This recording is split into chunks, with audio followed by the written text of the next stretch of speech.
Alright, buddy. Welcome back. Thanks for tuning in to Jobe's Town. Yeah, 25. Flowers took a hit. I'm just out checking things out because I need to do some yard work. Won't tune you guys in on that. Flowers took a hit. Kind of bums me out. They were looking great this year. Those are my tiger lilies. Tiger lilies are cool. Finish this coffee. There we go. Really what I wanted to show you guys was a finished bike. Of course. Because I've been up here working. Got my throttle on. Got my brake on. The brake is connected right here to my factory braking system. So we will have stock brakes up here. And right now I only have the one caliper on there. Or the one rotor. And I do have two calipers. So I may end up... But the only problem is I was looking. These old wheels are a 6-bolt. Because you can put a rotor on each side. That's a 6-bolt. Those are 5-bolt. I'd already taken these off and swapped them. I didn't really realize that those were 5 and these were 6. So, yeah, we're going to figure out something there. More than likely, because I want the front brakes to work. But I'm not sure what exactly we're going to do yet to get everything working. Because the other one does slide in. And we may just end up using this rotor and this caliper and get it all worked out. Or I do actually have, I think it's up here in my hidden parts, old parts bin. I do have another one of these calipers that's on here. The dual piston Honda caliper. I do have another one of those somewhere. I just need to figure out where it's at because it could be here in a bin down here. Could be up there. Once again, I just need to keep looking because there's so much stuff in this little bitty shop. It'd almost be nice to use some of it to make some more room, but I know it's not. If I use parts, I just get more. So yeah, there's always going to be parts in this shop. I promise. But down here, yes. And the biggie is right here. It lines up. If you guys can see, the edge of that back plate lines up with the chain guard. That is just, that's spectacular. Makes me so happy. so happy. And really what I wanted to show you guys today, I want to be out here doing a burnout on a running 8-horse, but we're still waiting on parts to get here. So there's not really much I can do. And, but I made some huge progress, and I kind of want to show you guys because I had ideas to do some stuff, and I had ideas. I even ordered parts, and this was a different plate that I was going to use, but I am pretty sure now. Well, I know for a fact, and these were just some of the longer bolts that I had that I ended up using a different one in the front. So let me go ahead and pop this motor back out of here, and I'm going to show you guys what we did to get all this going and how easy this really was. I'm 100% stoked on this. How easy it really was.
Okay, so we're going to go ahead and slide this back out of here.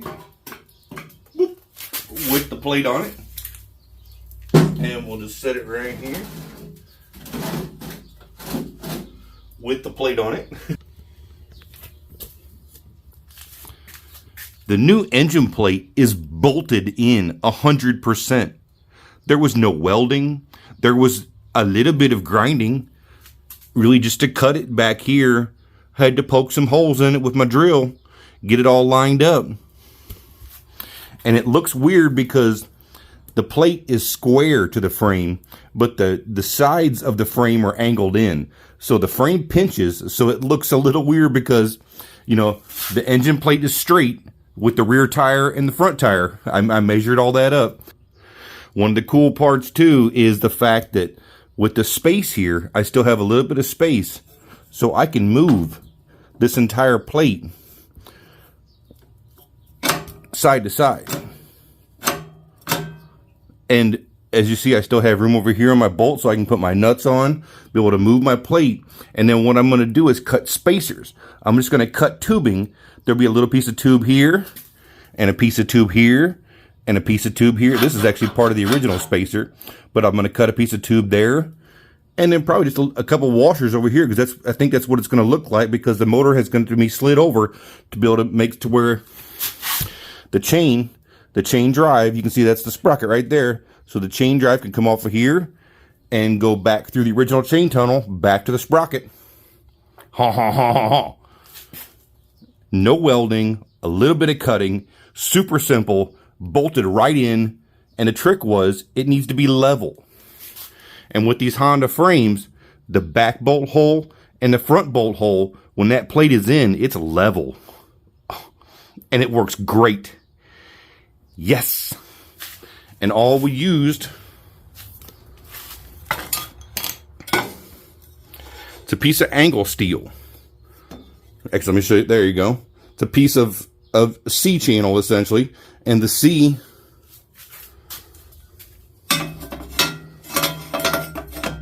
just bolts in there.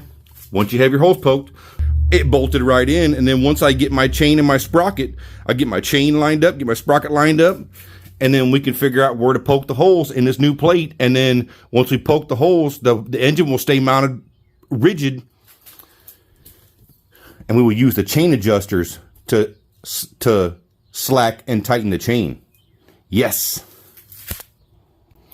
So now that we know that we are all good down here, we just need to figure out where it needs to go in the frame side to side. This is the tubing that I'm going to cut off. I got this nice long piece of thick wall tubing that will fit around the bolts. So that'll slide over the bolts and be able to go in there. I'll cut a piece off there, longer piece over there, a little piece there, a little piece there. I'll probably take the spacer out. I'll probably use that for a different project and just have a piece of tubing cut off in there just like that. I think that's going to work out great. That's going to work out perfect. And down here, since I didn't have 100% of all the parts for this belt drive, really what I wanted was the cover. I don't have a cover for this belt drive, and I wanted to have a cover because it's going to have the clean pull start on this side, and then it will have the clean belt drive on this side. And then the chain will be inside the frame, so the chain will be in the guard. It will all really look, I'm thinking it's going to look great. And it's probably going to run awesome with this big 8-horse. And I was kind of wondering like what I could even do with as far as carburation on the 8-horse. Because I have, here's one. I have carburetors, so yeah. But what I noticed on this, that's a gasket for a Predator 212. The inlet on the 8-horse is the exact same as a Predator 212. So I'm going to put an intake that comes straight back with a 24mm carburetor that has adjustable fuel on it. And I'm pretty sure we're going to be good. So we can have exhaust over here. We can have carburetor right here. Nice big 24mm with adjustable fuel. So we can get it fueled up for the 8-horse with the 30 series drive. And I went ahead and ordered, since I didn't have all the parts, I went ahead and ordered a new 30 series that has the 1-inch drive. So we're going to be good. It's going to be dialed. And the only thing I will have to do next time on the rear, because I think that will use a number 35 chain with the 12 tooth sprocket on the back. It'll use a number 35 chain, and I will have to custom make a sprocket to go in here that will use a number 35 chain, because I think that is a 420 or a 520 chain, which is much wider. Let me show you guys here. Let me dig. Okay, here we go. That's a mini bike chain. It's definitely narrower. Yeah, that's a 420. So that's a 420 chain. A 35 chain is just a little bit narrow. Oh, I think here's a piece right here. Yeah, okay, yeah. No, that's a number 40. So that's a piece of 40 chain right here. And really what I need to do,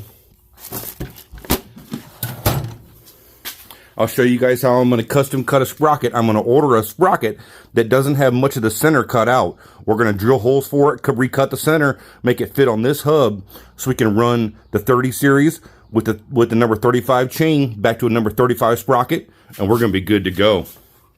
Oh, yes. I'm stoked, guys. We didn't have to do any welding. We didn't have to do just a little bit of cutting. The cutting I do right here, you know, it's just a grinder with a cutoff wheel. And I say my other ones. Oh, yeah, right here they are. This is probably what everybody's used to seeing. That's a normal cutoff wheel. I use grinders, cutoff wheels, all kinds of stuff. And that's how I get all my metal cut. Because I used to have a big bandsaw table, but I don't have one anymore. I kind of wish I did. But the grinders will do everything you'd ever want to do, so it's good to go. Between a grinder and a drill, lock it in, guys.